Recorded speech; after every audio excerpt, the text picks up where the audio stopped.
அனைவருக்கும் வணக்கம். இன்றைய பதிவில் நம்ம வாழ்க்கையில் இருக்கிற கஷ்டங்கள், பண பிரச்சனைகள், பண விரயங்கள் அனைத்தும் தீர்ந்து நம்ம வாழ்க்கையிலும் செல்வ வளம் பெருகணும் அப்படின்னு நீங்கள் நினைக்கிறீங்க அப்படின்னா கண்டிப்பாக வீட்டில் இருக்கக்கூடிய கல் உப்போடு இந்த இரண்டு பொருளை மட்டும் சேர்த்து வைத்து பாருங்கள். இது உங்கள் வாழ்க்கையிலையும் உங்கள் வீட்டிலையும் மிகப்பெரிய மாற்றத்தை ஏற்படுத்தக்கூடியதாக அமையும்.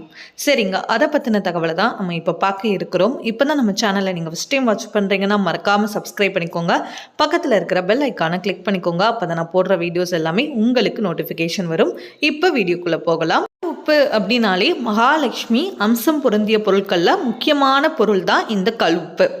அது மட்டும் அல்லாமல் நம்மளுடைய எதிர்மறையான எண்ணங்கள், விஷயங்கள் அனைத்தையும் வெளியேற்றி அந்த இடத்தை நேர்மறையாக வைக்கக்கூடிய முக்கியமான பொருள் தான் இந்த கல் உப்பு. உப்போட இப்போ நான் சொல்லக்கூடிய இந்த இரண்டு பொருட்களையும் நீங்கள் சேர்த்து வைக்கும்போது அது இன்னும் சக்தி வாய்ந்ததாக மாறும். அப்போ நம்ம வீட்டில் இருக்கிற எல்லா கெட்ட தரித்திரங்களும், எதிர்மறையான விஷயங்கள், எண்ணங்கள் அனைத்தையும் அது வெளியேற்றி நம்ம வீட்டை அது நேர்மறைப்படுத்த ஆரம்பிக்கும். நம்ம வீட்லேயும் எல்லா ஐஸ்வர்யங்களும், செல்வ கடாட்சமும், லக்ஷ்மி கடாட்சமும் நிறைய ஆரம்பிக்கும். தீராத கடன் பிரச்சனை இருக்கு, தீராத வறுமை நிலையில இருக்கும், எங்கள் வீட்டில் பண பிரச்சனைகள் அதிகமாக இருக்குது, நாங்கள் என்னதான் சம்பாதித்தாலும் அந்த பணம் ஏதாவது ஒரு வகையில் விரயமாகுது, இந்த மாதிரி எல்லா கஷ்டங்களுக்கும் நீங்கள் இந்த விஷயத்தை செஞ்சு பாருங்கள். இது உங்களுக்கு மிகப்பெரிய ஒரு மாற்றத்தை நீங்களே அதை உணர முடியும். ஒரு சின்னதாக நீங்கள் கண்ணாடி பவுல், சின்னதாக இருந்தால் கூட போதும், ஒன்றும் பிரச்சனை இல்லை. சின்னதாக ஒரு கண்ணாடி பவுல் எடுத்துக்கோங்க. கண்ணாடி எடுக்கிறது ரொம்ப நல்லது. அதன் பின்பு கல் உப்பை நல்லா நிரப்பிக்கோங்க. அதோடு இந்த இரண்டு பொருளையும் சேர்த்து வைங்க. 27 மிளகு எடுத்துக்கோங்க. அந்த மிளகையும் அதில் பரப்பிக்கோங்க.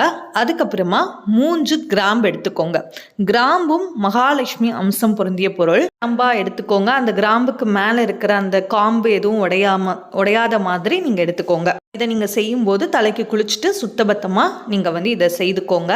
இந்த மூஞ்சையும் அந்த கண்ணாடி பவுலில் வைத்துட்டு பூஜை அறையில் ஒரு 5 நிமிடம் மனதார நீங்கள் எல்லா இஷ்ட தெய்வங்கள், குலதெய்வம், எல்லா விநாயக பெருமான் எல்லாரையும் நீங்கள் மனதார வேண்டிக்கோங்க. எங்களுடைய கஷ்டங்கள் தீரணும், எங்களுடைய வறுமைகள் தீரணும், எங்கள் வாழ்க்கையில் இருக்கிற பண பிரச்சனைகள் தீரணும். முக்கியமாக மகாலட்சுமி தாயாரை நல்ல மனமாற வேண்டிட்டு அதுக்கப்புறமா இந்த பவுலை நீங்கள் என்ன பண்ணணும் அப்படின்னா உங்கள் வீட்டுடைய தென்மேற்கு பகுதி எங்கே இருக்குது, அதாவது குபேர மூலைன்னு சொல்லுவோம், பகுதியில் நீங்கள் என்ன பண்ணுங்கள், அந்த மூலையில் நீங்கள் இதை திறந்த மாதிரி வைத்துக்கோங்க. இதுக்கு மேலே மூடுறது அந்த மாதிரி எதுவுமே நீங்கள் செய்ய வேண்டாம்.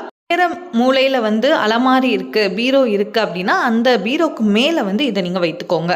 ஒரு மாதம் முழுக்க அது அப்படியே இருக்கட்டும். ஒரு மாதம் முடிஞ்சதுக்கு அப்புறமா நீங்கள் என்ன பண்ணுங்க அப்படின்னா அந்த பொருட்கள் எல்லாமே கால்படாத இடத்துல நீங்கள் போட்டுட்டு நீங்கள் அந்த பாத்திரத்தை நல்லபடியாக சுத்தம் பண்ணிக்கோங்க. இதை நீங்கள் திருப்பியும் நீங்கள் ஒரு மாதம் முடிஞ்சதுக்கு அப்புறமும் கூட நீங்கள் தாராளமாக செய்துக்கலாம். நம்பிக்கையோட கடவுளை மனமாற வேண்டிட்டு இதை நீங்கள் செய்யுங்க. கண்டிப்பாக அந்த மகாலட்சுமி தாயாருடைய அருள் நிச்சயமாக நமக்கு கிடைக்கும். உங்கள் வாழ்க்கையில் இருக்கிற அனைத்து பண கஷ்டங்களும், வறுமைகளும் நிச்சயமாக நீங்கும். உங்கள் வாழ்க்கையில் ஒரு நல்ல மாற்றத்தை ஏற்படுத்தக்கூடியதாக நிச்சயமாக அமையும்.